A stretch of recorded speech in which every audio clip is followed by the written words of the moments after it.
Wait a minute. Say that again? Because I don't think the people are going to believe that he actually said that. No, he said it. I'm sitting 5 feet away from him. I heard it. Yeah, I got coffee stains all over my shirt. Oh, well, I guess there you go. There's the episode. We're done. Yeah. Yo, step right in, it's a funky display. Talking shit, today's the vibe we portray. No filters, no rules, just letting it flow. Strap in, folks, it's the shit show. Welcome to the shit show, buckle up tight. We dropping raw truth, keeping it light. Laughs and chaos, that's how we play. Talking shit today, all night, all day. All day. Man, episode 23.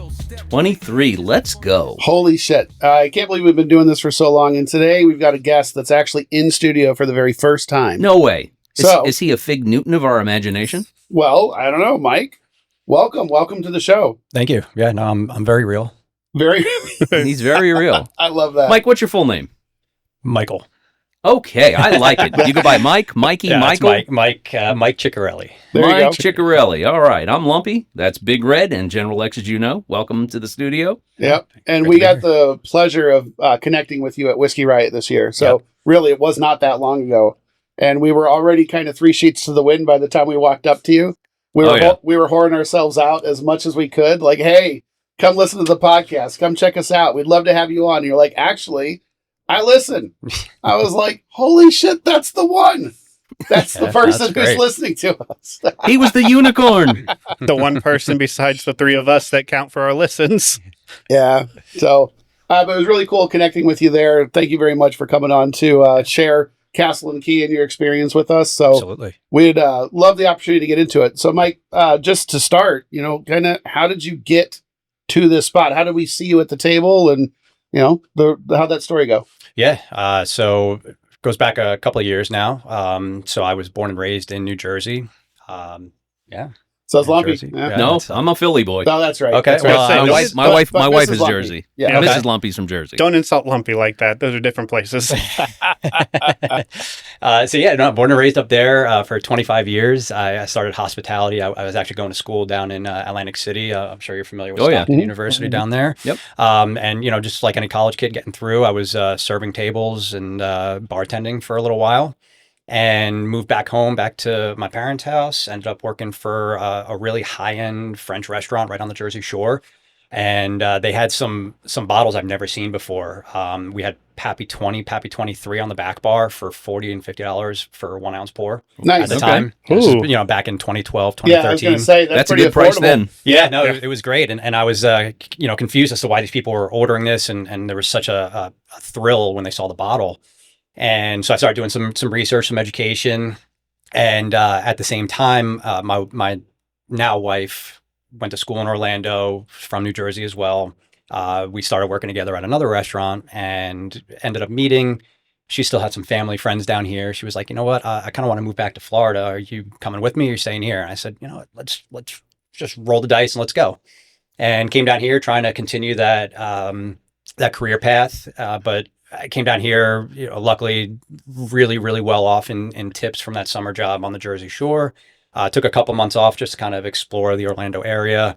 Got into restaurant management, ended up opening and working for several restaurant groups between Orlando, St. Pete, and Tampa. Mm-hmm. Ended up coming across some supplier guys that I would always talk to, interact with. My wife was pregnant at the time, so had to get out of the restaurant industry just to make some more time for myself. And ended up going to the distributor role and kind of really honed in on a lot of the big houses, the Jim Beams of the world, the Russells, selling their portfolios. And then going from 2,000 brands in my portfolio to the supplier side, where I was like, I can represent one brand with a couple expressions. I think that's kind of more my wheelhouse. So I jumped over to my first supplier role based out of Waco, Texas, for a little single malt company out there, and really learned a lot more. Right around that same time, Bardstown Bourbon Company had a competition out there right around COVID called the World's Top Whiskey Taster. Mm-hmm. So I was one of the 2 finalists in Florida to make it to the semifinals, I guess you could say. Person I was going against was a big influencer, so he had bottles galore, and it was basically a blind tasting type of thing. So after getting kicked in the ass with that, I was like, you know what, I'm gonna learn more and drink a lot more bourbon. And then that Texas role kind of dissolved and rolled into another larger supplier role that has about 3 different distilleries and a dozen more brands. So I was learning and increasing the brand footprint from there. And then that job kind of fell to the wayside a little bit. And here I am with Castle Key. And this one was one of those ones where I kind of feel bad for HR and the people that I interviewed with because I was badgering them. My wife had just given birth to our second daughter. So I was spending a lot of time, obviously with her and the older one and building a giant place set in my backyard. Awesome. I was kind of getting bored and I was like, I need something. And I just kept badgering. And I really liked the future and the market strategy that they were kind of evolving with at the time. And I knew the brands and saw where they were going. And it was just a really, really good fit at the time. That's awesome. So I have a couple questions before we get into Castle Key as a place and a name and a story. Yeah. Can you remind folks just what it means to have a single malt? Yeah. You're talking about flavor profile? Well, especially an American single malt. What makes an American single malt? Yeah, so it's very similar in the realm of Scotch. However, they were pushing for a while to kind of get the parameters like bourbon put forth for single malts. So it's got to be 100%. Which happened last year, right? That's when the 2024. Yeah. Right. Yeah, there we go. Because I heard about it in January 2025 in a magazine where they were laying out that the legislation or the actual laws about it passed. Yep. Yeah, that was all the, I believe it was put forth by the American Single Malt Whiskey Commission. And so it's similar to bourbon, but just, different grains, different age statements and so on and so forth. But very, very similar. It's just rather than using corn as a predominant grain, you're using barley. Yeah. All barley. So I will say that I've enjoyed a handful of single malts. We were talking about that a little bit earlier, so that's very cool. Yeah. So what about Castle Key? Like you said that you like their story, you like their strategy, but tell us a little bit more about your experience with that brand. Yeah, so I've come across them in the past. I always saw the bottle, saw that the aesthetics of it were super cool. And as I started diving more into it, I would see them at trade shows and tasting events all over the state. Always gave them a try, checked it out. Really, really kind of liked the history, and I dove more into that. And then when I had the opportunity to interview with them, I was asking all these different questions about where they were heading and what they've learned in the past. And it just kind of all fit and felt like they had their head on straight and, wanted to dive in and help to build the brand a lot more in Florida. Well, we will not say no to that. Nope. We want more brands. Yeah. I was on a live with some people on TikTok, just sitting around drinking as we do sometimes, and somebody bust out with the Restoration Rye, and I was looking at the bottle as we were showing off what we were drinking. It's like, what the heck is that? And they were talking about it. I was like, Went out, found it in the liquor store, and still have one stuck under my cabinet right now. So pretty solid bottles. The first I'd actually ever heard of Castle Key. Yeah, that was my first experience with it, was the Restoration Rye as well. I can't say I've ever actually had a bottle of any expression. Yeah, I need to. Absolutely. We'll change that today. We had some tasting at the Whiskey Riot for sure. Oh yeah. Oh, that was awesome. Well, Lumpy doesn't remember that though. Where did we go? Well, I will say my experience from the Whiskey Riot. I don't know if you saw us kind of walking around at the end of that show. A little bit. But we were like, hey, does anybody want to help or want help not bringing anything back? And all I can say, this is my unsolicited advice for anybody that goes to these shows. Stick around. You never know how kind people would like to be, especially when they don't want to load up their cars. With open bottles. Yep. So, or if they're taking a flight. Absolutely. Those are the ones you go after. We left with a few bottles. Yeah. I believe it. The chick at the Old Pepper. Oh yeah, James R. Pepper. Yeah, James R. Pepper. We left with 4 bottles. Yeah, I believe it. It was. I was fantastic. still drinking it. I was still drinking in the Uber on the way home. I still had a Glen. Yeah. So that was a really cool experience. So What is the story of Castle and Key? Like, what's their origin story? Yeah, so it goes back a while. So if anybody's ever been there, you kind of get a little gist of the history. But actually walking on the grounds is like walking back in the late 1800s, which is pretty cool. So the brand itself is very new, but the property is obviously very old. It was actually started by Colonel E.H. Taylor back in the 1800s after he left OFC at the time. And his idea was he really wanted to bring this grandiose kind of experience to the distillery world, where a lot of the distilleries at the time were more, operational, functional, no visitors, nothing of that sort. And he wanted to change that. He had taken a trip over to Europe, got a lot of influence from Scotland, Ireland, Germany, Rome, Greece, and took a lot of those elements and brought it back to this distillery in Frankfort, Kentucky. And so he found this property, started building everything out, and he would bring people from all over the country, high-ranking politicians, dignitaries, royalty. He would commission rail cars all over the place, and they would come out right at the distillery, right at the front, be greeted with a bottle of Old Taylor whiskey at the time, and have a party. There was food everywhere. There's photos across the distillery right now of tables, 150, 200 people with just That's dozens pretty and cool. dozens of bottles in front of them. He just wanted to kind of elevate the bourbon experience. And again, at that time, it was still rectified, blended. There wasn't really too much parameters around bourbon. And he was just trying to elevate the whole experience. And it's hard to imagine a distillery nowadays that you can't tour or go tasting at or see the facilities. So that's the fact that that building at least was one of the first to do it's kind of crazy. Yeah, we've actually coined the phrase birthplace of bourbon tourism. Nice. At our facility, yeah. That's really cool. So that's a really cool connection between you and your hospitality background and a distillery that's focused on hospitality. Absolutely. Like as a forefront of what they're doing. That's really cool. Yeah. So, what hooked you overall on bourbon? What got you into bourbon? Like what was the hook that got you? I don't know. A $40 Pappy Pour might be a good start for me too. Yeah, that wasn't a bad start. Wasn't a bad start at all. That and the fact that it's delicious. I mean, it was just a draw. I always had those bottles in my parents' liquor cabinet when I was growing up, and I was always curious. And vodka is just vodka, and I've tried it all, obviously, as a college kid and a rebellious young one, and bourbon's the one thing that I went back to, and I was like, all right, I'll give this another try, and then seeing how people were gravitating towards it, and the different expressions, and I was also going through a whole wine education in my early years, and so I was comparing that to the way I was tasting bourbon and that aspect of it. It was just something that stuck. Do you remember any selections that were available in that liquor cabinet that your parents had? Yes, Jim Beam White Label was definitely one of them. Turkey 101. I know there's some Absolute Classic, in there. yeah. There's some Tanqueray, some Bombay. Tanqueray. Yeah. those are the ones that stand out. That's a lot of problems come after Tanqueray. Yeah. So I want to ask this one, and this one's kind of a callback for our listeners. What's your opinion on Scotch? Because we know Lumpy loves it.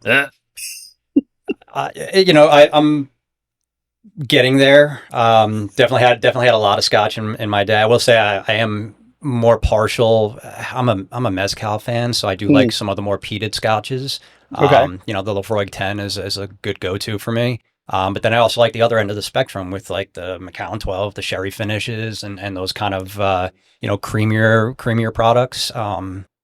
It's I just can't get past the peat, man. Yeah, it's like running outside to my lawn and grabbing some grass. And we've given him fully non-peated scotches, and he still can't do it. Yeah, it's definitely the barley. It's the barley, and we discovered that I think with episode 22 or 21, trying some of the 21 years in the Irish whiskey, and it's like it's not peated, but it's the similar mash bill. It's definitely the barley. The barley is definitely that cereal grain. That's just it's off-putting. I can see that for some. The 15-year Macallan sherry. Oh, I'm drooling now. I love sherry finished most anything. Yes. So you guys can have all of mine, okay? So I'm giving back. I'm giving back to the group. Rednecks and a little showdown to figure out who gets the rest of it. Oh boy. I'll trade you my JDs for your scotches. How about that? Mm. My head is sinking because I don't have any scotches. That's okay. I don't know if I have much JD in my cabinet right now. Right. I don't have any. I brought the rest of our comp. Whatever I had. So before we get into what you've been gracious enough to bring, if no one has ever heard of Castle and Key, we've talked about the distillery, we've talked a bit about the story, which, Colonel Taylor starting this thing with the idea of inviting people in and celebrating and making sure that they had a good time, which is kind of what the whole thing is about, is gathering, having a good time. Yep. What would you want people to know about Castle and Key for the very first time?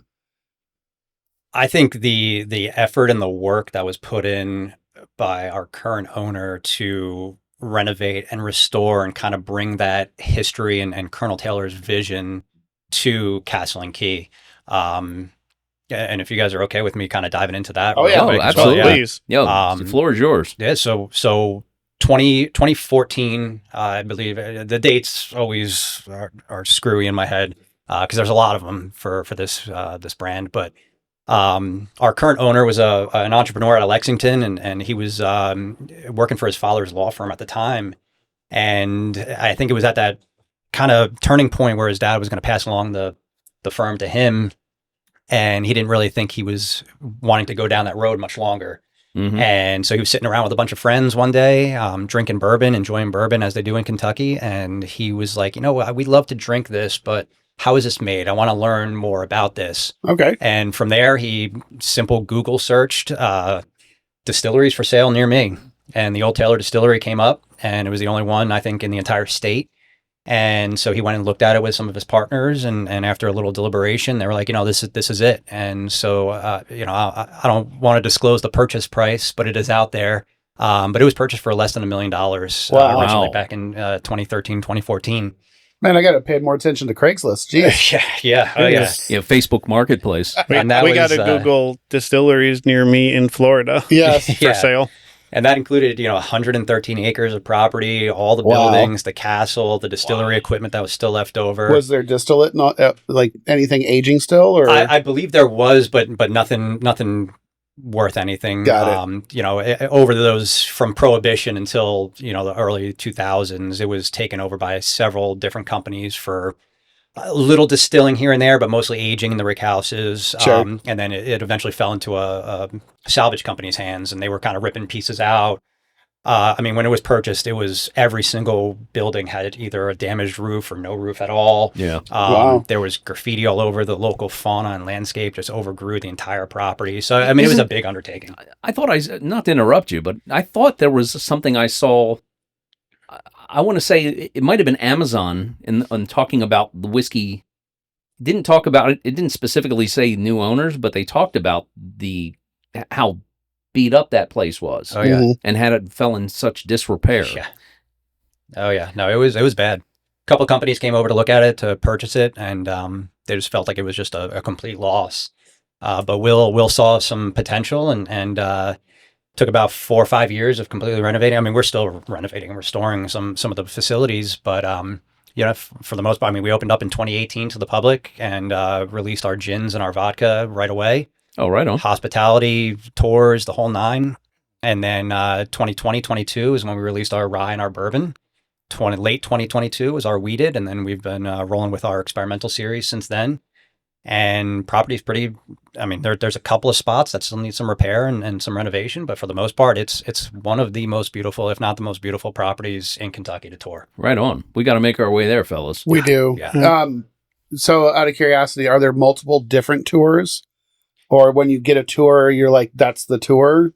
No, there's a couple. There's, the everyday person that wants to walk off the street. Then there's the VIP tours. There's the private barrel picks. Each one does a little different, but they're overall pretty much the same. Some of them will go more in depth. We have been shopping for that TST barrel. Oh. Yeah.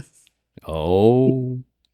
There's a vision. We'll just say that. At some Okay. point, that sticker is going to go on a barrel. So, well, that's really cool.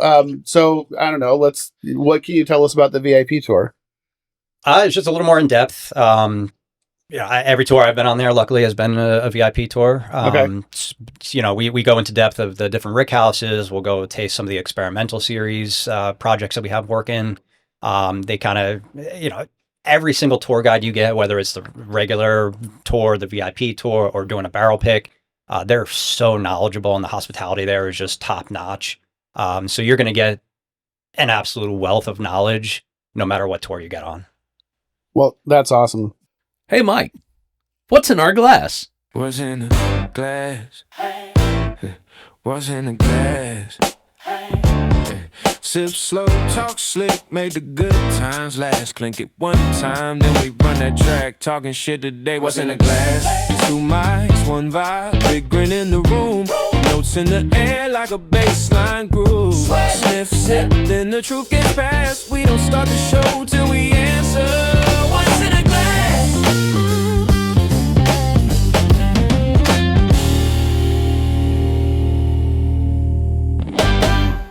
So I've got a little bit of everything. I've got all 3 of our core expressions.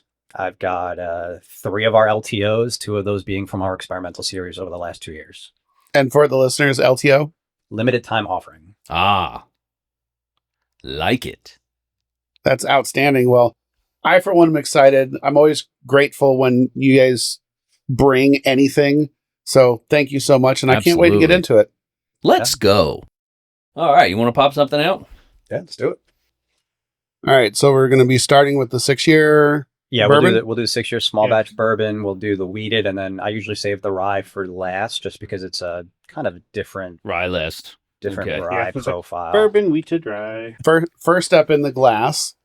What do we have here? So this is our 6-year small batch bourbon. This is a 6-year coming in at 101 proof.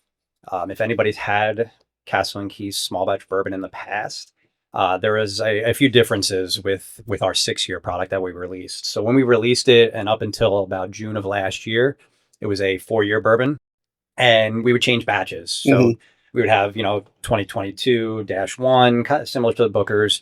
It got confusing for everybody, for the consumer, for the sales team, for the accounts as well. So we went ahead and we changed the packaging a little bit to kind of cut costs on that so that we could age everything up without passing that cost along to the consumer. And so now we're going from a 4-year small batch bourbon to a 6-year small batch bourbon. Batches aren't going to change. It's going to be consistent throughout the year. The thing I like about this is that we actually use an heirloom white corn predominantly. Nice. So it's a 73% mash on the white corn. Heirloom corn from Northeast Kentucky, a little farm that we've been using called Walnut Grove since day one. And they're good to us, a great partner, and they make some really, really good, some good strains of corn.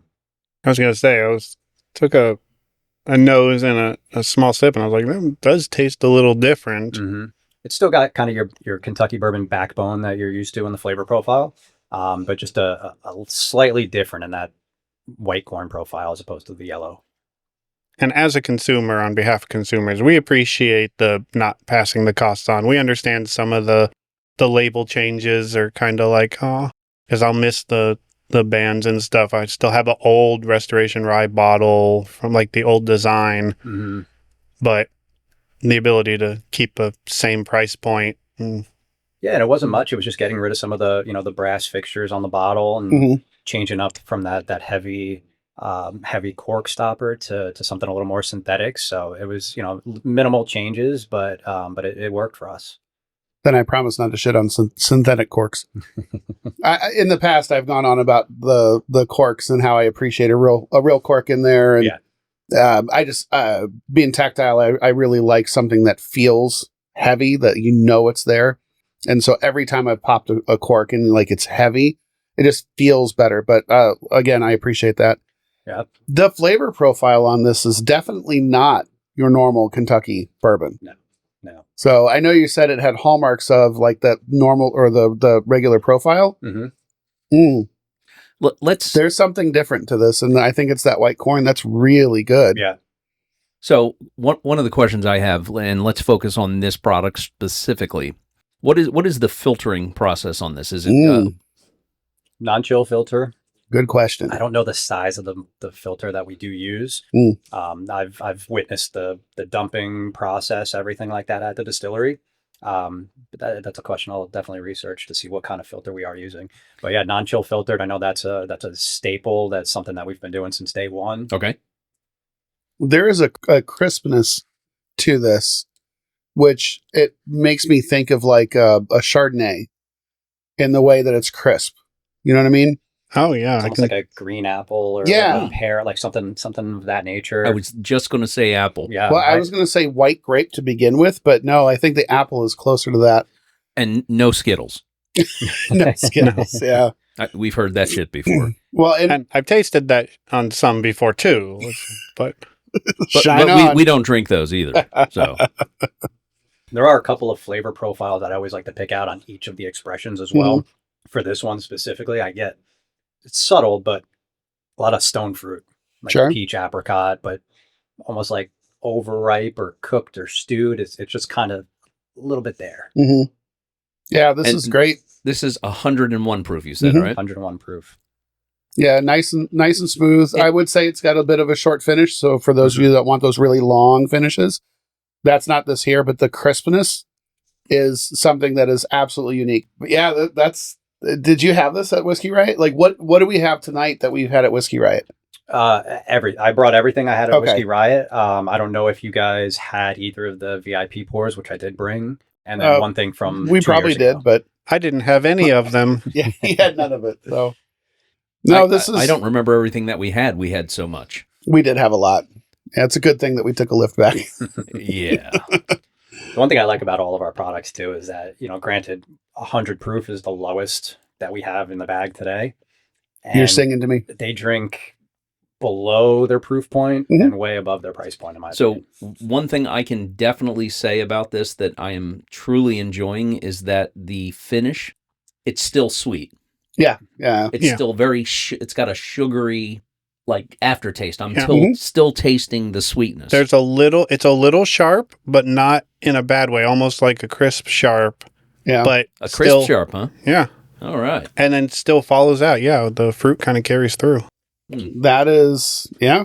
And we're fans of like non-conventional Oh, yeah. mash bills and such. So white corn as opposed to yellow corn, things like that. It hits right up our alley. Yeah, I absolutely. can't off the top of my head think about another product that I've had that's had white corn. Predominantly, no. Yeah, I know there's definitely a lot out there. I don't know if they disclose it Mhm. or if it's a focal point for them. I always like to mention it because I think that there is a distinctive difference in the profile between the yellow and the white. Sure. Well- that is definitely good. But I have to say this is definitely good. We're not putting this through the TST scale, but it's and what's the price point on this? You'll see it on the shelves for $39.99. Perfect. Where can we find this in Central Florida, specifically on our side of the On state your here? side, I know Wah. No. we are in the. It's in Wawa? Shit, In yeah. Wawa's? Let's Yeah, go. I wish that'd be a huge score. No, we're in Total Wine ABC. Okay. We are in the. I know there's a shop over here called the Good Pour. There's a couple locations. Oh, I work literally 5 blocks Yeah. from the Good Pour. Yeah, they have a single barrel with our small batch bourbon as well. Guess where I'm stopping I was going tomorrow, to say. boys? Sorry. The Good Pour's on the menu. Yeah, and the Good Pour actually puts themselves out there hosting different events for different brands and doing lots of picks. So we're going to have to make our way. You know, it's funny, actually, from the Whiskey Riot, there was at least 3, not including you now, that mentioned the Good Pour. Yeah, That local distillery, or they're not a distillery, sorry, blender, You're talking about forward slash? They Yeah. talked about it too, but Yeah. it's not about them. So, Yeah, no, they do some good stuff, and their marketing, their store aesthetically is a nice looking liquor store to walk into as well. So they're doing some good stuff. Anyway, this is a pretty solid product. I mean, this is a good everyday drinker, man. I would get down on this. Well, and so I have a couple ambitions. One is to have a pour from every state, and I'm almost halfway through that. Some states are difficult to find anything for, and then the locals will tell you like there's nothing good in those states. But then also building the best $40 shelf. Okay. And I think that the sweet spot for the best bourbons is between $40 and $60. And I mean, I've got bottles that, don't listen, wife, are way more than that. Right. Mhm. But the best ones, the ones that I will constantly go back to, really, I've even got some that are at that $20 price point, which are fantastic. But Benchmark 40, foolproof. but 40 is like that sweet spot. And if you go into a place, like when I'm traveling, that's one of my gauges is I'm going to look for a bottle that I know is $40 most places, and what do they have it for?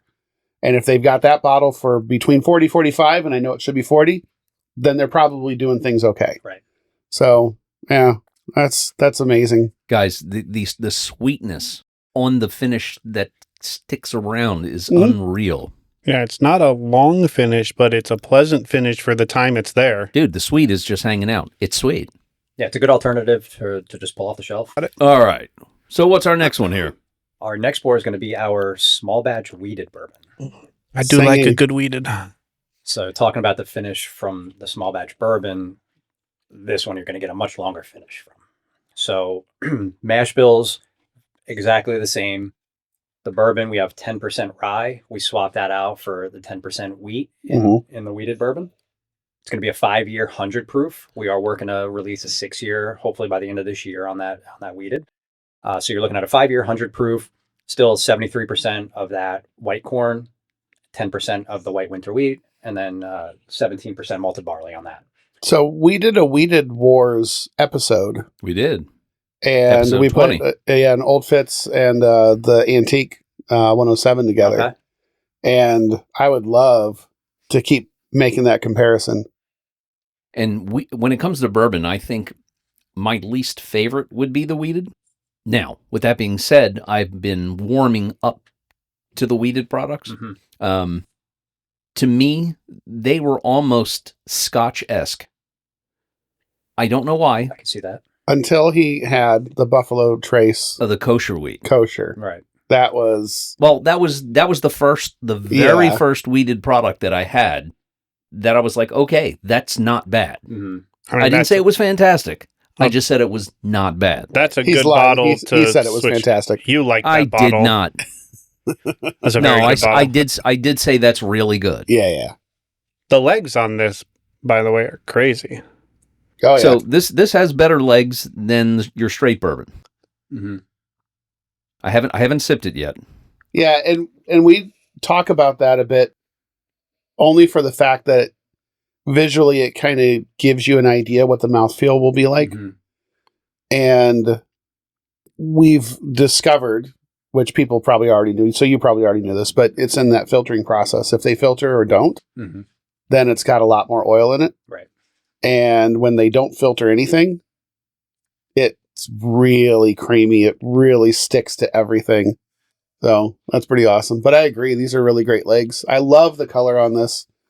Wow. In my recollection of other wheateds that I've had, it's a little bit lighter than they are. Mm-hmm. But I don't hate that at all. I love this color. Yeah. No, I was going to say the bourbon and this both were fairly light, which is not bad. It's just they're fairly light. And yeah, there's you mentioned creamy, talking about the filtering and everything. Sure. And that is, as I was taking my first sip, you said that, and that was one of the first things that ran through my head, is it feels very creamy on the tongue. That is really good. Yeah, you see how the finish is much longer on this one. Yeah. Oh, yeah. I get a lot more cherry notes on this. Mm-hmm. It kind of finishes with a little pastry Oh, that cherry dough. is right there at the mid palate. Yeah. Yeah. It just sits there. Little confectioner sugar on the back end. Yeah, the nose on this is even slightly sweeter than the bourbon, which says something. Oh, and there is that sugar you're talking about. Yeah. Mm-hmm. Mm. I wonder if it's that white corn. Well, I'm telling you, because on the bourbon, that white corn had that crispness. I wonder, though, if that's the swapping the wheat in this for the rye that was in the bourbon. Mm. If the rye, which has a very specific profile by itself, changes this, because this is significantly sweeter, but the wheat is sweeter than the rye would be. So that makes sense. Mm. This is very sweet. I think you might have to leave that bottle behind, sir. That's really good. That is quite tasty. And again, what did he say about he was shitting on wheats up to this point? I didn't shit on wheats. Let's be honest here. You just have to have the right one. Just there you go. Yeah. You were in marketing at some point, right? No, never. X is very good at finding the right wheat for Lumpy's taste buds. Actually, so yeah. what was that wheat you brought over to my house Mhm. that I was just like, no, I'm good. That might have been the 107 the first time I had it. It might have been the very first time we had it. So the funny thing is Yeah. when I first got into my bourbon journey, I didn't like ryes. Mhm. I did not like ryes. Now I seek them out. Mhm. Same. I was not a rye guy, and X is actually part of the reason why I drink as many ryes as I do. I'm still not like I won't hunt them specifically, but I've warmed up to them significantly. They're a lot. They've gotten a lot better, and the complexity is. I appreciate it more. So there was a brand that we got into, and there was a content creator that we were following, and we had the chance to get into a remote barrel pick, and that barrel that we picked was just fantastic, and it was nearly 100% rye. Like, it was so darn good. Oh, spicy too. But that's what kind of put us over the edge on rye. Mm-hmm. And I agree. Ryes to me have some of the most complex, punchy flavors, and especially when you get up in the proof, Oh yeah. then you can really like that Sure. rye just sits there and resonates. So, but I love a good wheated, and I got to say that's up there. I will get a hold of that bottle at some point. And you say that this is also available at ABC, Total Wine and all that. Yep. All right, same price point. It's going to be a little more, so you'll see it in the mid-40s. Okay, That's that's still still- great That's price a point. solid price point. Yeah. So we'll put it up against the old Fitz. We'll put it up against Antique. We'll blind it, and we'll see how we go with We that. got to do a Weeder's War 2. Yeah, I think we do. We do. We also got to look at This is a another great entry in that. Revenge of the Wheat. like 50 and under, like an under 50 war too, and get a bunch of stuff. That's a really great idea. We'll just have to figure out, do we need to make it like the same kind? Like all ryes, all wheats, all straight bourbons? Oh, we'll have to figure that out. Yeah, we'll get there. And single malts. Definitely Yeah. got to get in the single malts. It's one of my favorite new categories. So, I haven't even busted I'm not- out the I'm- cask strength wheated. Oh, that's coming. Yeah, you're making us happy. Oh, all over you. All right.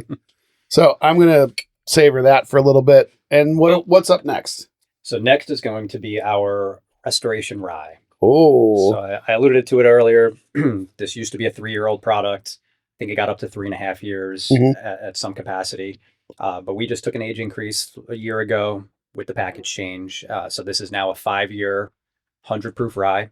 okay. We are bottling the 6-year version of this now. So it will be in market, a 6-year 100 proof rye moving forward. Just hit me up. And I'm really looking forward to that. I think that 6 years is gonna really kind of push us over the edge. But what I like about this one is that, a lot of the ryes out there are that 95.5 Indiana style. Mhm. This one is a 63% rye. And then we're sitting on the rest being malted barley and corn. But this one, we switched back to the yellow corn on here. So we really Okay. kind of wanted to emphasize the rye on here.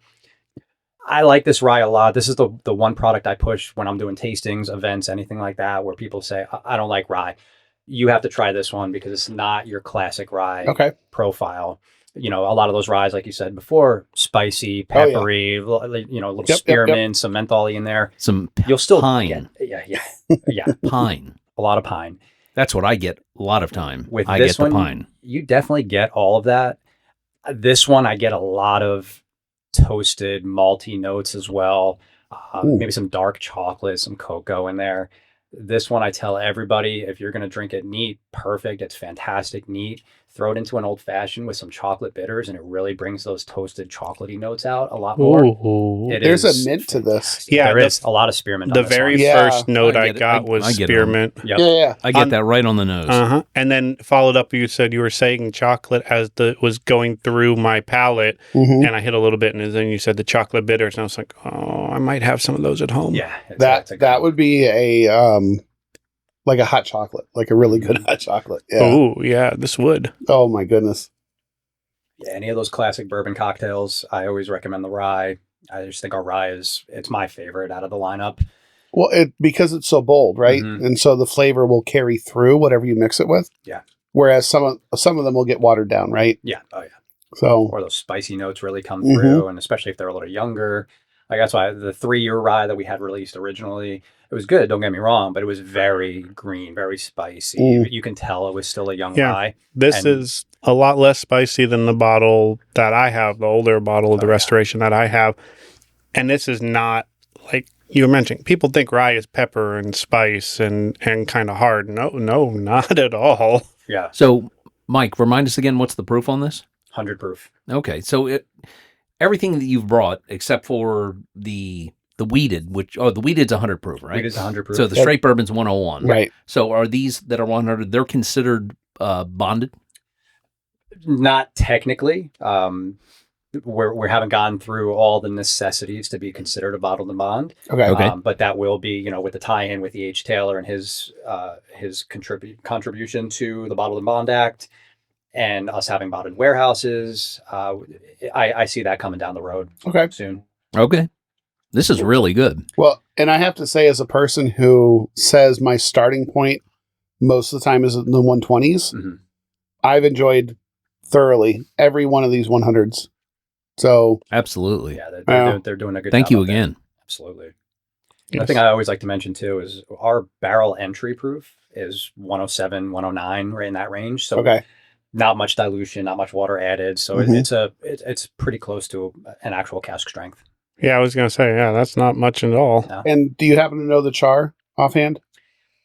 I do. I should. I believe we're using char 3, char 4 with a light toast. Okay. And I believe we're using Speyside cooperage as well. And do you add anything into the barrels as it's aging, or just the barrel itself? Just the barrel itself. Yeah.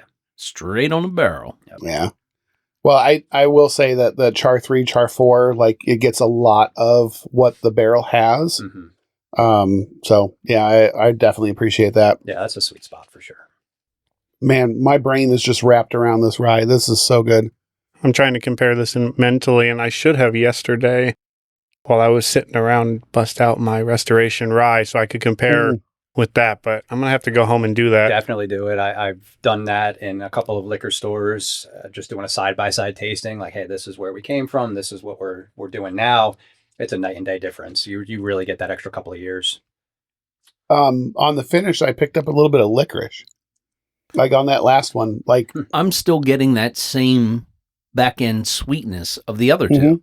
It's got to be that white corn. That was interesting. There's no white corn in here. This is yellow. Really? Yellow corn in the rye, yeah. Well, don't I? Fuck. Okay. No, all right, good. I'm fucked up. All right. No, it's just the process that seems to be Castle Key's process for the 3 bottles is it comes out being one of the sweeter ones in a good way. I've had some sweet that were not good, but in a good way, it comes out as, like the 3 of these are sweeter than many of their other comparatives. That is really good. That was a good pop, by the way. That was bad. That's our next one for you guys. So what people can't see, because we are audio only, is that Mike decided to go ahead and pop another one before we were completely all ready for it. So now we're making our way around the room. Ooh, good all pop. over you. And that wasn't even near my mic. All right, so Mike, tell us what we're about to taste. Yeah, so this is the first of one of our limited time offerings. Okay. It comes out around September, October every year here in Florida. We were a little late last year because we went through some distributor changes. Okay. But this is our small batch wheated bourbon at cask strength. So this will change year after year, get a little older, little difference in proof. This one that we are drinking right now is 108 proof, 7-year on the label. There is a lot of 8, some 9-year-old barrels mixed into this as well. So this is that wheated core that we tasted just before, just a little more mature, a little more oak influence on here, a little older. So this is a blend? This is of years. Oh, I got you. Yeah, so it's a blend of years. A blend of years, but it is our cask strength. I got you. Bourbon. Okay. Yeah, so same mash mash bill. Yeah, I just wanted to clarify. I can say I can add the legs to the legs on this. Yeah. Like that's, you put one swirl on there, then you put another, and you've just thickened it more. That's awesome. And the nose on this one, it's not that much of a difference proof-wise, but the nose on it is so much different. I can just say that between the nose and the legs, it makes you excited to get into this. Mm-hmm. It's got a great nose. And usually this is a product that once we get it in on the shelves, people know about it. It goes pretty quick. It is limited quantities. There is still some from 2 years ago and this year that are still out there, but the distributor is completely wiped out. So Okay. we're going to have to wait until September, October of this year for this year's 2026 release. This brings back that crispness from the bourbon. And what was the proof again? 108. 108, yeah. It drinks a little hotter. Mm-hmm. Yeah, this one, the nose Which is fine. and the mouth is hotter than it feels. Like the core line, the 100s and the 101s drink almost lower than their proof, which is perfect because that's good for every day. This, only being a few points higher, drinks above its proof. Totally. Punches above the belt. I want to say that the apple is back on this. And I That feel like is- it almost changes from where we had that like crisp green apple almost essence to almost like a juicy red apple. Oh, That's sure. on in a Yeah. sense. You might have said this, and I apologize. What was the mash bill on this? Same as the core wheated. So Okay. still at 73% white corn, 10% wheat, 17 malted barley. It's amazing what that white corn does. Yeah. Yeah, so we've been lucky enough that we featured a purple corn, featured a blue corn, and then we featured a blend of different colored corns that were not your typical yellow corn. And now we get to have this white corn. And I just have to say, folks, if you've never had anything other than what is typically available, your normal, regular yellow corn as a base, with whatever other variation goes with it for your bourbon, your wheated, your rye, or even your single malts, which are all barley, but Watch out for the single march. the single malts, yeah. This is, you need to find whatever they call their normal yellow corn. You need to try something different because you are going to enjoy the differences that this brings. I can't say that I've ever had a wheated that also tastes like apple. Ever. I think I can agree with that. Yeah, I don't know if I have either. Yeah. Dude, gentlemen, fellas, brothers, the sweetness that so far we're 4 tastings in. Mm-hmm. Whatever they're doing in their distillation or their distilling process, there's a sweetness on the backside that I mean, like on the finish, I am still getting sweet. Mm-hmm. Not getting the whole bourbon experience on the backside, but the sweetness. It's like there's sugar still just hanging out. Yeah. It's that, Just like going back to the core wheated, that confectioner's sugar, Yeah, kind yeah. of pastry phyllo dough type. It's not that Skittle sweet. It's that is confectioner sugar sweet. yeah. Mhm. I've never had that before. I've Yeah. never had that before today. That's really good. Yeah, that's a really good one for the portfolio and does really well out there.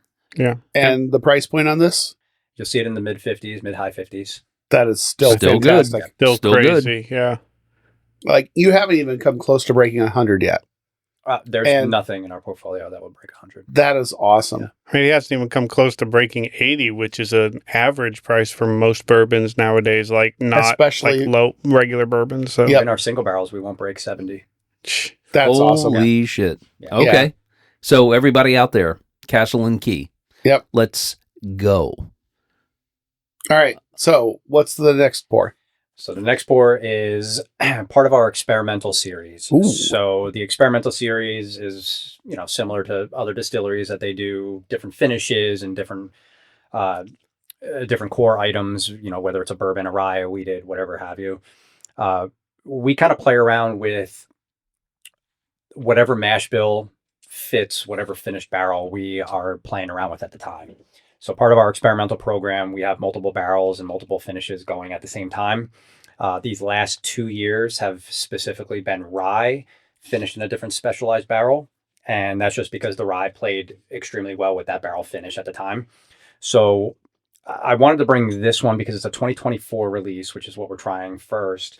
And just to see kind of the evolution of the base and then where we're going to.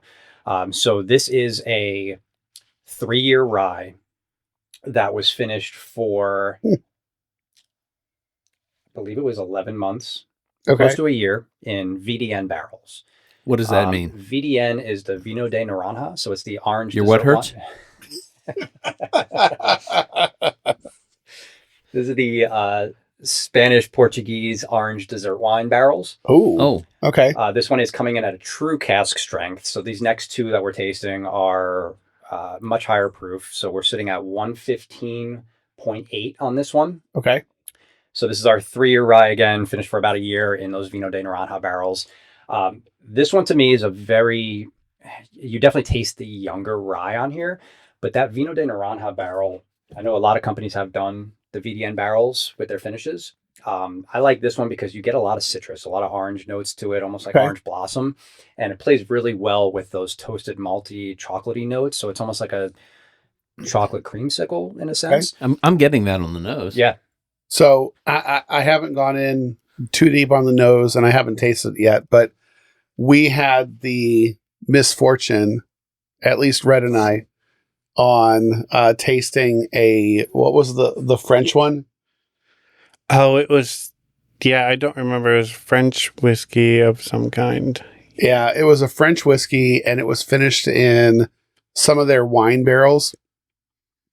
I wanted it to be good. Yeah. We were excited. I really when we got wanted it to be good. And it was maybe the worst thing I had at Whiskey Festival. Yeah. Oh, that was the one I didn't have. And you were like, don't go there. Yeah. I was like, okay. Yeah. So Okay. I kept this away from me while you were talking because I didn't want, I wanted to listen to what you said before I did anything. So I've been swirling it. And I don't think the line from the top of the legs has fallen this entire time. Yeah. And the color, this is probably so far the darkest of, this would be the 5th one we've had now. Mm-hmm. And you mentioned the orange in it. It's actually kind of a very nice amber kind of orange color to it. Mm-hmm. So I haven't even touched it yet, just watching that.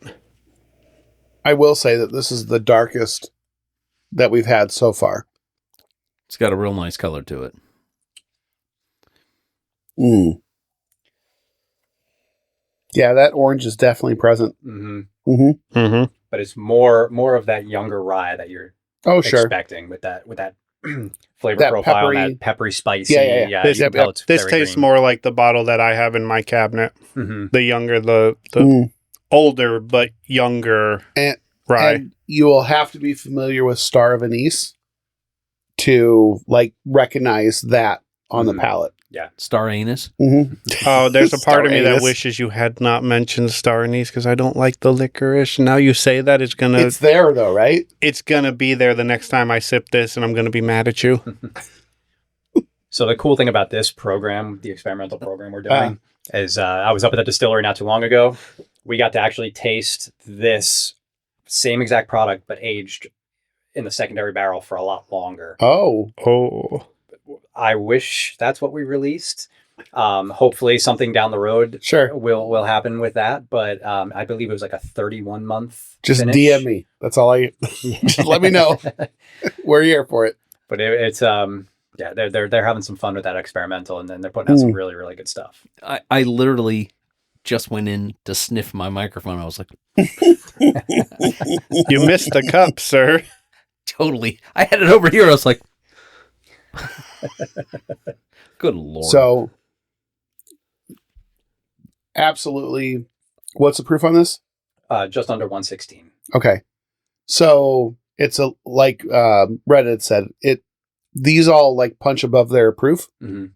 So I would have guessed 120. Oh, yeah. The citrus is definitely there, probably from the front to the back. Mhm. It's there the whole time. Sorry, Red, but that star anise is there kind of mid to the finish. You're lucky I'm not getting that. So I think my brain shuts that flavor out. This one is probably the longest finish of all that we've had so far. Yeah. In my mind. That's a lot of fun. So one of the things we've always talked about is with the finish and the proof. Mm-hmm. How much does the proof have to, or what's the relation of proof to finish? Because one thing we've always found is some of those higher proof seem to have a longer finish. Sure. And I'm not sure if that's A, the filtering process, B, is it the proof in general? What is that? And yeah, this one and Mike, if you can answer that question, please enlighten me. I don't think I can answer it properly, but my assumption, and I was thinking about this before when you're saying that this had a longer finish, because I don't think that this one has as long a finish as maybe the wheated or the cask strength wheated, but the finish is definitely there. But in my opinion, I feel like it's more of that proof combined with a younger rye kind of just sitting on the tongue and affecting the taste buds a little bit. So you're getting that tingle, you're getting that kind of burn that's just sitting there for a while. But then it's pulling that flavor out. So you're still getting that flavor. Once the taste buds settle down a little bit, you're tasting a lot more of the nuances within the finished barrel and the rye itself. Well, I love how the rye is punching. So even though it's young, and I know a lot of people will give commentary about how young something tastes, but I, for one, like the boldness. It doesn't mellow out, and I'm okay with that. That's kind of what I like about a rye. Yeah. In my mind, a rye should kind of like punch you a little bit, give you a really good feel of those cooking spices, especially the baking spices that go along with it. So, sorry, Red. I know I keep saying star anise, but it is, or star of anise, whatever it's the right term is. You're right. Okay. But yeah, I love that. Star anise. Star anise. Which is what it tastes like. For red. I will say that the citrus just carries the entire time. I've sipped my water, I've kind of washed the palate out, and I still get a little bit of that citrus like hanging on for dear life. For dear life. I love that. So, all right. Well, let's tee up the next one. So this is our last pour, yes? Last pour, correct. All right. So tell us what we're in store for. Yeah, this kind of shows the evolution of our experimental series. So whereas that VDN finish was our 3-year rye before we took that age increase, this one we're using a rye again. So this is the 2025 release. You'll still see this out in market. We still have some with the distributor as well. So there's still plenty of stock if you're curious about it. But we take our rye that's now 5 years. Okay. Finish it for an extra 13 months. In 15-year-old Haitian rum barrels. Oh. Ooh. So we consider it extra old Haitian rum. Okay. Coming in cask strength again. So the VDN was 115.8. You're looking at this rum finish at 116.1. Nice. So 0.3 proof points higher. This one I really like because the older rye, that 5-year-old rye, still with those toasted, malty, kind of chocolate undertones, pairs really well with the Haitian rum where you're getting a lot of that tropical fruit. This one, I won't say the flavor that I get out of this one, but if one of you says it, it's I think you hit the nail on the head. So I'm going to wait and see what you think. Well, but this is a real fun one for us. I can say that first and foremost, the color on this is more of a deeper amber than anything else. Yeah. All right, hold on. Let's get some of that going. So, yeah, this is a much deeper amber than the rest. Yep. And even though the last one was darker than the rest, this is by far the darkest because I just compared the two. Oh yeah. Yeah, I was actually just about to do that, and I don't even know if I need to because this is very deep amber. So we're gonna have to get together. Whoa. Actually, when we are planning a trip to Kenny's in New Smyrna, if you're willing to come out, just to come hang out, we'll let you know. Yeah. And so if you're not doing softball, I would love to catch up with Mitch and check it out again over there. So, but you should be in Kenny's. Yeah. Like literally, are you like not? Castle and Key should be in Kenny's. Our issue that is something I've been battling with this role has been, obviously going through the package change and the label change. A lot of the retail stores have our old labels. So we've been trying to figure out ways to get those old labels off the shelf and get these new labels in there.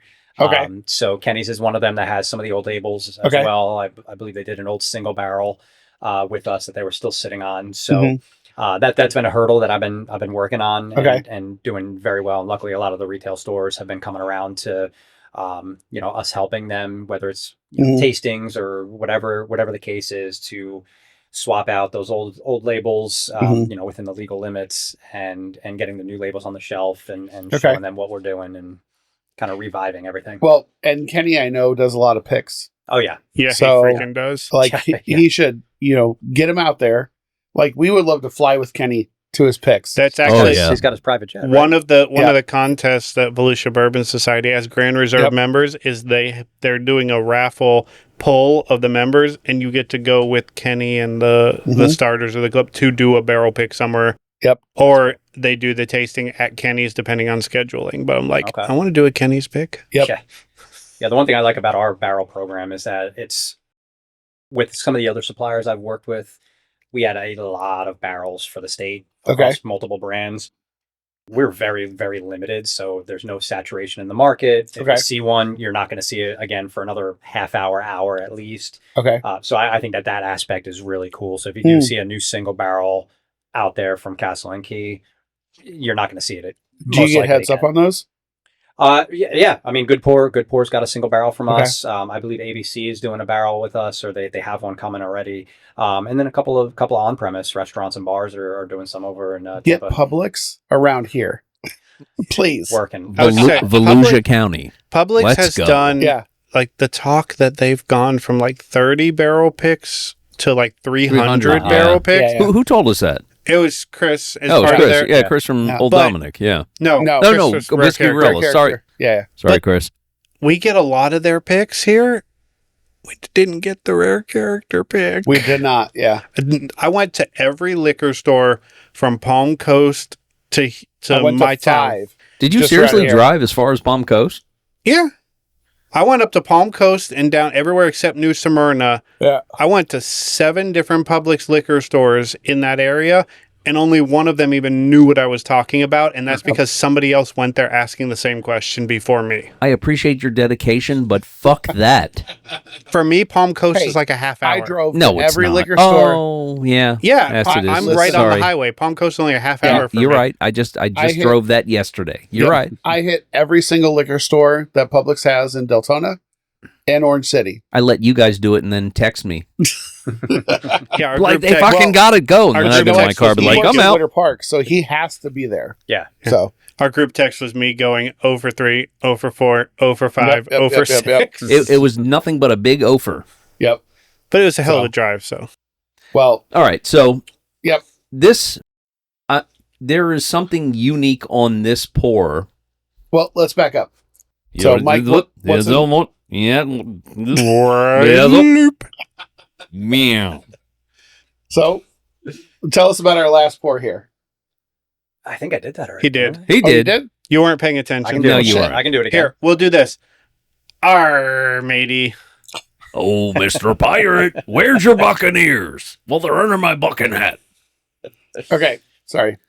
So it is our experimental series, 5-year-old rye finished for 13 months in 15-year-old Haitian rum barrels, 116.1 proof.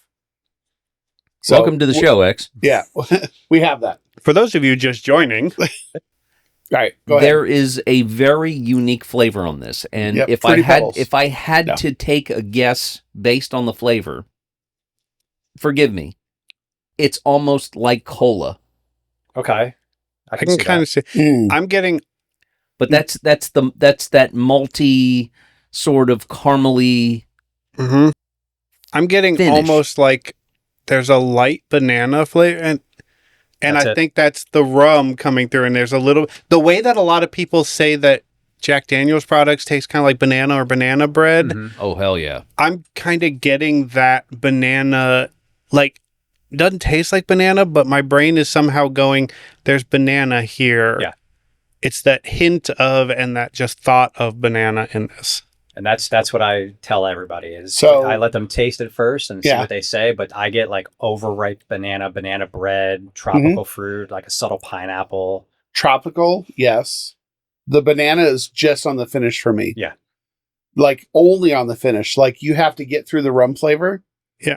So I like, almost couldn't figure out what the flavor was. yeah. And I'm like, what is that? And I'm like, wait a second. We just did like that. Is that banana? I'm confused. And by the way, it is not at all on the nose. No, it No. is like the very back of my throat Yeah. on the finish. Yep.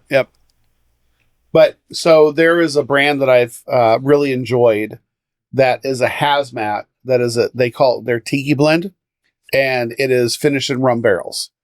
So, and it's just barely a hazmat. It's at 140. Okay. And it is really awesome. And it's what turned me on to the whole idea of rum barrel finished, because I'd hate rum. Like I can't like put it lower than that. Like I can't say I don't like rum. I don't enjoy rum. Like good for you. Like I hate rum. Like there's nothing good about it to me. Like you hate IPAs or I hate bleh. Scotch? Bleh. Yeah, no. Yeah. Big Matcha and fan. IPAs belong in the same place. See, I agree with the IPA. I don't agree with the matcha, but whatever. But I agree with the matcha, but I don't agree with IPAs. But oh yeah, no. to no, each no. of their own. I can't do that. Like I feel bad for the trash cans that IPAs go into because they have to hold on to IPAs. That's my take. So Mike, what do you think about IPAs? I'm a fan. You are I am. like double IPAs, like the more grotesque it is, the better you like it. No. I will say I've gravitated towards the hazy IPAs lately, Okay, because I do like those tropical undertones and different flavor profiles. But the double IPAs get a little too piney and too bitey for me. I had an IPA once at Christmas time that I swear tasted like drinking the water that your Christmas tree is sitting in. All right, so peep this. Red X Yeah. are relatively hardcore Scotch fans. No, Right? no. He's you're- much more Scotch. Well, I no, am. no. Like, you I'm on enjoy a Macallan's- Scotch. I'm on the Macallan side of Scotch. Okay, you enjoy Scotch. Yeah. He seriously enjoys Scotch. I do. He I'm a does. Scotch guy. Yep. So there's a definite flavor profile enjoyment level. but muff liquor. I you- love you- liquor. You can keep that too. Yeah, no. There's a what is it? It's an Irish Malorn? whiskey. It's an Irish It's a whiskey. peated Irish whiskey. Yeah, but it's Okay. triple distilled, which I like triple distilled Irish whiskeys, but this one's very peated, and it's Very. called Muff Liquors. It's not good, Mike. It is not good at all. Doesn't sound like not it to would. me anyway. I actually kind of like it. Yeah. You want They liked it. The name is the only thing that's good about it. Yeah, it's So- a great name. And Jimmy so it's Carr. Jimmy Carr Okay. started it with who did he start it with? I don't Ed have Sheeran. any idea. He started with Ed Sheeran and somebody else, and they have their own brand.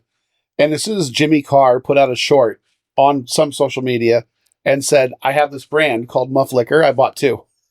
I'm like, I can't pass this up. And Yeah. then he gave them to me, And then I gave them both to his parties. Yeah. and I've been So- drinking them. Yep. That's I actually awesome. mixed it. Our friend brought the slushy machine to the last party, Okay. and we're making lemonade slushies for the kids and whatnot. And I poured the muff liquor in the slushy and mixed it up. It was really good For the kids? Okay. because it was non-alcoholic. For Mrs. Big Red's birthday, we were making alcoholic slushies. Love that. So, yeah, you can say I like Scotch. I'm like making, like you are. I'm like making my way into it. Yeah. I'm a fan of Macallan. The 12-year sherry cask finished is actually what set me on my bourbon journey. So it's not a bourbon at all. And I remember bringing it over to Lumpy's house. I was so excited for that. I was like, "This is so good." He poured me a glass, and what did I do? He poured it right into my glass. I poured it into his glass. So I had a quadruple. Yep. He poured. If you ever seen him pour a pour, There's a lumpy pour and there's an X pour. Uh-huh. yeah, So, but four fingers. We'll Yeah. call him Four Fingers X. there you go. So it's the minivan. And we won't go into details on that. Next topic. Anyway, back to the whiskey. Yes. This is really good. It Yeah, is very, this is- very I good. enjoy this one. It is unique. And what's the proof on it again? 116.1. Okay. Okay, it drinks right about its proof. Yeah, Mhm. this one punches very similar to where it's at. Did you have to look at your own bottle? I did. I couldn't Look. remember if it was 116.1 or 0.2. Look, the Okay. man There you go. had 6 bottles he brought with us. You know, He the can't point. memorize them all. What's the point? I have to say that these rum finishes, these are fantastic. And anybody that doesn't like rum that will balk at a rum finished, they really need to think twice. Yeah. Because there are some really fantastic notes that come out of it that you won't get anywhere else. You literally cannot get it No. out of anything but a rum barrel. Mm-hmm. Yeah, I just, This was yeah. totally unique. Yep. And I absolutely loved it. I'm saving the LTO offerings we have here. Yeah. And I'm going to enjoy those for the rest of the night. So, Mike, first off, thank you very much Of course. for bringing this flight. This was Thanks, a more Mike. extensive flight than what we've been able to have in some cases.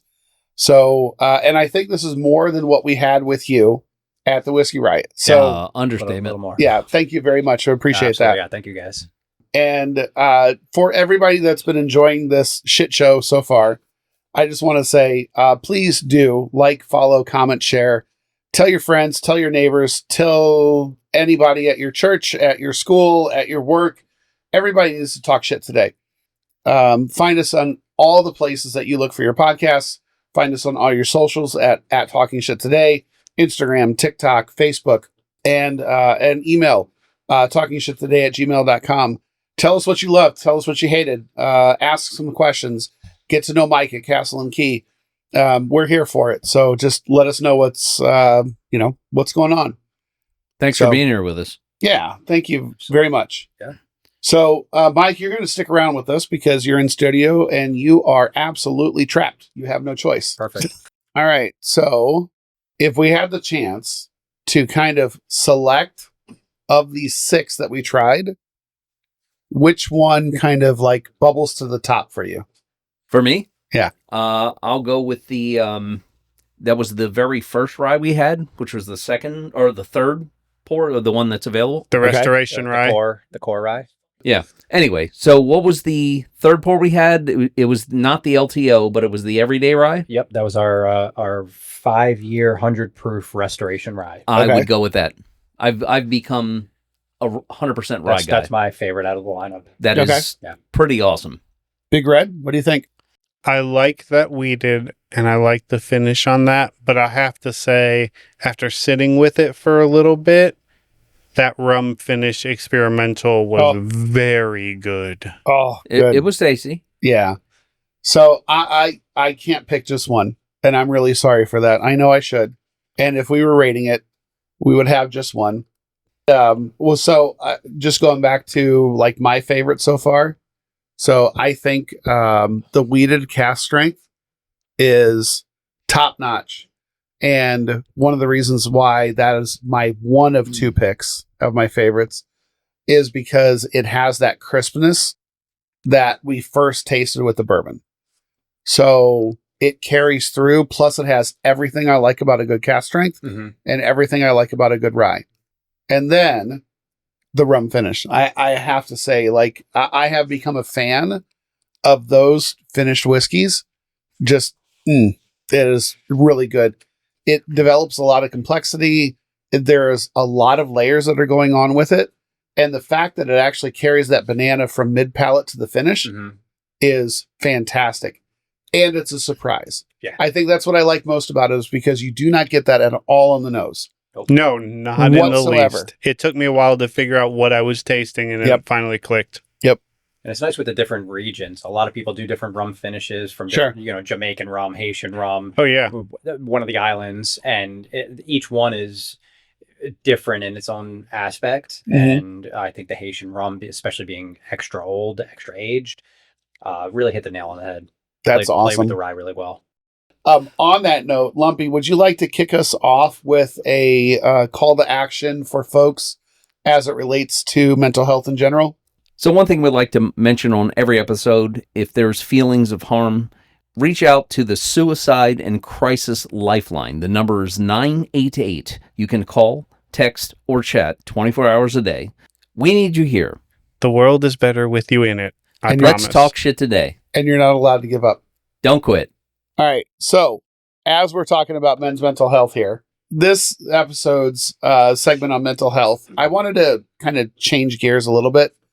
And Lumpy, last week, you and I, while we were at a dance competition, as dance dads we will be at, this was the Nationals. This was a week-long competition, and so it gave us some time to think and reflect. Indeed. And one of the things that I think about sometimes is the fact that our happiness is actually super important.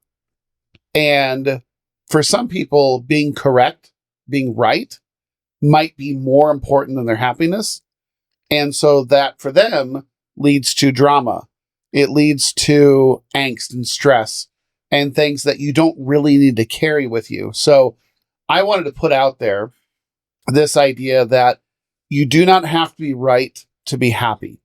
And so, Mike, you're competitive, right? That's kind of helped propel you in your career. Oh, yeah. In some of your recreational activities as well. So what does that mean to you when you hear you don't have to be right to be happy?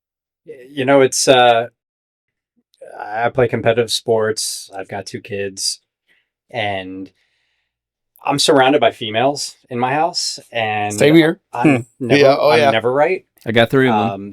But same man. All 3 of us. Yeah. But I'm still happy. It's, I always find the silver lining in things, and especially being a daddy of young girls, and having lost a job recently and trying to navigate that. It was very tough for me, and I didn't think that anything I was doing was right in that situation, but it all made sense, and it all worked out for the best. Fair. So, Lumpy, as we were reflecting on it, what did you think about when you thought about that concept of you do not need to be right to be happy? In relationships, we have those moments where you're challenged. You're challenged with something you said, and then you're rebuked. Sure. There's rebuttal. Like, no, you're not. You're not right. Yeah. And you're right, and you might be right. But you got to step back to the point and you say, okay, is there a moment of conflict, or do I just know I'm right? And that's enough. I'm going to take my happiness. Sure. And you walk away. Yeah. And forgive me, ladies, we're men. Sometimes we just have to walk away. Well, yeah. And just to piggyback on that super quick, we are, in fact, simple creatures. Indeed. We say what we mean what we say, for the most part, and don't read too much into it. No. Very surface level. Very much so. We talked about this before, like Yeah. a guy just sitting there, just kind of looking at the ceiling, and a woman is like, What are you thinking? What are you thinking about? We talked about this, and you're like, I'm just looking at the pockmarks in the ceiling. Yeah, I'm not thinking about anything. I am not thinking about anything. Yep. You know what? Women can't handle that. They're like, oh my God, did I turn the iron off? Oh my God, did I turn the stove off? Oh my God, did I turn the curling iron off? Oh my God. Did I dry the clothes? And we're just like, whatever. If we didn't dry the fucking clothes, you know what? I'll wash them again. Right. I'll fucking dry them if they've left overnight or 2 days. That's how simple we are. One of my favorite anecdotes about how simple we are was that women can have a dream about having Brad Pitt there for them. And they're like, I know where you're going. How the hell did you get in the house? How did you get in the house, first of all? Did I leave the door unlocked? You just had sex with me. What the hell? So, Big Red, what about you? What do you think about this? I work in an office building with some particularly strong personalities, and a lot of times I'll notice something and I'll point it out and I will be told no and that I'm wrong. And I have that moment of, do I really want to get into this right now? Fair. And I was like, no, I know that some of the personalities. So I lift my hands and I was like, okay. And I back away. And sometimes what I was going to say comes to pass and they realize that I could have been right, and sometimes it doesn't. But most of the time it's like, is the inevitable conflict worth it? Or is it better to just sit back and let what happens happen, whether I'm right or not right? Sure. Is the fight worth the effort right now? So let me throw that over to you, Mike. Have you been in a situation where you've just been conflicted with fight or flight? And the fight or flight, you know what I mean? It's like, do you fight for your happiness or do you retreat for your happiness?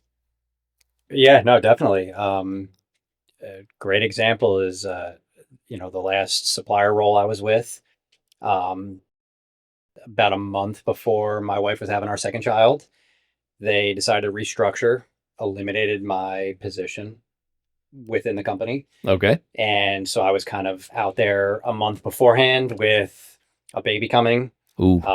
trying to figure out a job situation, health benefits, the whole 9 yards.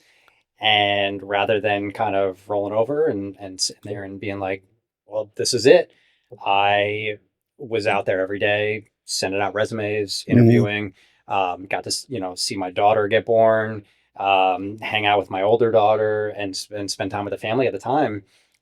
Built them a incredible place set in the backyard. But I kind of took that 3 months as, hey, I didn't lose my job or I'm not searching for a job right now. I'm spending time with the family, building some memories. And it was just a nice experience, real nice experience. And I kind of took that as this isn't the end. Sure. I'm not going to just, like I said, roll over and just take it. I'm going to do what I can to move forward and show, the girls that, hey, I'm stronger. And then here I am here for you guys. Yeah. Okay. I think that's awesome because when you get knocked down, it really is a great opportunity to continue to build up. And when you get that opportunity, so similar to you for your second, 2 weeks before my oldest was born, I got laid off. And so that was my opportunity to see her for the first segment of her life and be there without having to spend some company's FMLA. Yeah. So that was really cool. So I can identify with that a whole lot. I think for me, this whole concept of you don't have to be right to be happy is a way to protect your happiness. For me, it is if somebody else is telling you that you're wrong, something inside of us says, but wait, no, I'm not. Something jumps to the surface and says, but wait a minute, I have to show you that I'm not wrong. And that is often, at the very least, a slippery slope. And you're married for how long, Mike? 10 years next year. 10 years. Yeah. Lumpy? Oh, God. 16, right? Yeah. And Red? I was 16 this year. So, and we just crossed the 20-year mark. And as a person who is happily married, is going to say that happy wife, happy life. Nothing rhymes with happy husband, so suck it up, bitch. Happy spouse, happy house. That's right. That's right. So That's a good one. in certain relationships, it is equality between the two, like what Big Red just said. But I think in a lot, it is helping to make sure that our wives feel good about things. And as men, we kind of have this idea that our happiness doesn't matter as much as the others. And so we might let ourselves go unhappy to allow somebody else to be happy. But I don't think we have to think about it that way. I think that if we can understand that being right is more of an egocentric thing, For sure. then if we can let go of our egos a little bit, we can settle. And I don't think it's really settling, but we can accept being happy does not mean that the other person has to be wrong. And then we get the opportunity to move forward with happiness and be the people that we want to be, because when we're not happy, you don't get to be that person that shows your daughters what it's like to persevere. You don't get to be that person that helps your wife work through the struggles that she has. You don't get to be that person that gets to co-equally experience joy together, right? I think that is, for me, it's one of those really profound things, I think, where coveting your own happiness means a hell of a lot more than being right in a circumstance where your ego needs to be represented. So I don't know. What do you guys think about that? Well, if I can jump in, Of course. As men, we always want to keep our women, our wives, our children happy. And we do what we have to do, whether it's emotionally, financially, whatever it might be, to make that happen. We've talked about this in previous episodes, where there's the pressure on men to be not necessarily breadwinners, but to be the rock, to be the leader of the family. Men always get, pardon my expression, get overlooked and shit on sometimes because of what I just said, the previous. We're supposed to be the leaders. We're supposed to be the strong part of the relationship. And while that in society is huge, bring it down to a local level, it kicks men's ass. It kicks our ass. Sure. I mean, we have expectations that need to be filled. And in a nutshell, men struggle with that. And we led to, we've had conversations in other episodes where has led to even more crazy things. Sure. I don't even know how to say that, but Yeah. No, that's good. So, Mike, I'd like to give you the last word on this before we get into a more fun segment. Let's go. Let's go. So, what are your closing thoughts on that? Yeah, no, I mean, I think that no matter what happens to me during my workday, coming home and seeing, my 1-year-old in the high chair, as soon as I walk in that side door and she looks at me, her face lights up. First thing that comes out of her mouth is dad. And then my older one comes through and she runs up and tells me about her day. Sure. It's nothing else matters after that. That solidifies fatherhood. Yeah. So for sure. Yeah. What that reminds me of is the meme that's going around on at least Instagram or others, is the dad's feeling when they hold their hand out, waiting for their daughter to come up. Oh. And then it's Thor holding his hand out for the hammer. That's As awesome. it comes through. Yeah, absolutely. Yeah, 100%. That's awesome. The best thing. So, all right. Well, we get the opportunity to segue here from talking about some pretty important topics, as we do when we reflect on mental health and ego, being right, being happy. I think all fall within that. We get to explore something about assholes, something. But before we do, Asshole Lumpy, something or something. just as a friendly reminder, if you like what you've heard today, continue to follow us, like, comment, share with your friends. Let them know how much fun you've had talking shit today. Find us on all your socials at Talking Shit Today. Email us at talkingshittoday@gmail.com and just leave a comment. Let us know what you're thinking and weigh in on the episode. Be part of the show. We would love to interact with you. Let's talk shit today. Follow us. All right. So, in this segment of Am I the Asshole? So we're going to go ahead and read a story. What I cannot tell you is it a real story? Is it a made-up story? Is it something that we just found in some far-off corner of the internet? You will never know. But the rules are nobody, and our guest included, gets to abstain. You have to choose, was there an asshole? Was there no asshole? Did everybody suck? Or was there much to do about nothing here? So we're going to go ahead and get into it. Am I the asshole for telling my father-in-law his secret family recipe bourbon cocktail is just a Manhattan in front of the whole table? So my wife's family does this thing every Thanksgiving where my father-in-law, Gary, makes his cocktail.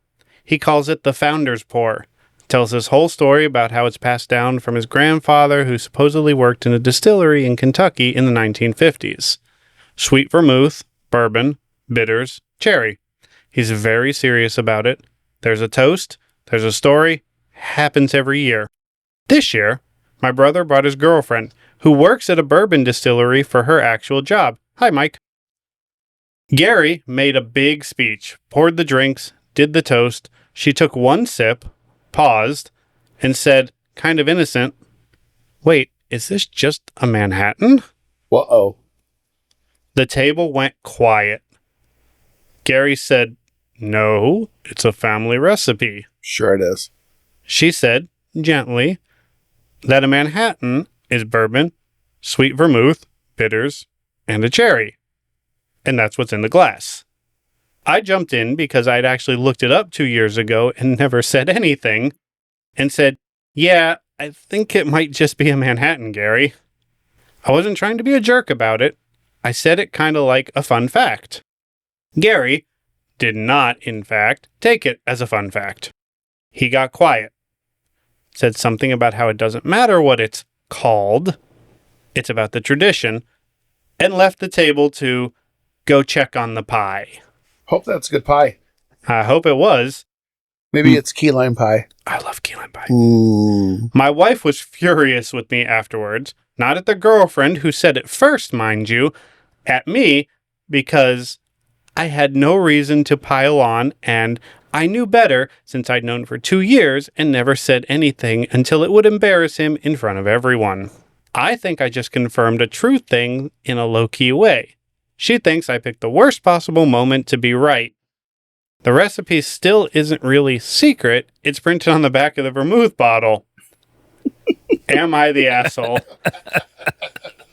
All right, so we need to go ahead and check for rulings around the table. Mike, since you're the guest, I want to offer this up to you first. What do you think? Is narrator the asshole? Is Gary the asshole? Is the girlfriend the asshole? Like, what do you think? I think Gary's trying to keep a family tradition going, whether it's an actual recipe or not. I do the same thing with Christmas cookies every year. Okay. Got a family recipe for Christmas cookies that I make, and I tell my daughters this is our Ciacciarelli family recipe. But if it's a Manhattan, it's a Manhattan. Granted, it's a cool story. Every holiday, you want to tell it. You want to bring the story. You want to add some stuff. It's a little tradition. Let them have it. Okay, let them have it. So is narrator the asshole? Or are there no assholes? Is everyone an asshole? That's a gray line, asshole. I don't know. I wouldn't say asshole. I would just say pointing out the obvious without prior knowledge. Okay, fair enough. So we'll go around the room. Lumpy, what do you think? Well, that's a good one. I got to process. I got to process that one. Well, family recipes, gray area, man. I have to go with narrator's the asshole. Okay, fair. Hex, what do you think? What's that? What do I think about it? Yeah. I think that the girlfriend is most certainly not the asshole because all they did was make an objective observation that, hey, this is a Manhattan. Did the narrator become the asshole by reinforcing that Gary is just making a Manhattan? Yeah, I can see that. Because Gary is just trying to keep a family tradition going and you didn't need to shit on his parade. So in that sense, I'll go with narrator as the asshole in this one. Yep. All right. I'm somewhere in between the narrator and the girlfriend. Mrs. Big Red's grandpa has a handwritten recipe card for a cocktail for bridge night when they used to play with their neighbors. And I was reading through it one day going, vermouth, bourbon. And I did kind of the same thing. I was like, is this just a Manhattan? And we kind of had a very similar moment to this, ironically. This was like 10 years ago or something. And yeah, the girlfriend might have just been stating a simple observation as somebody in the industry, but maybe you say that to her boyfriend quietly off the side. It's like, hey, is Gary's recipe just a Manhattan with a bunch of pomp and circumstance around it? Yeah. You let the guy have his pomp and circumstance. My family has those just like yours does, Mike. We have those recipes that may not be family oriented, like specific recipes.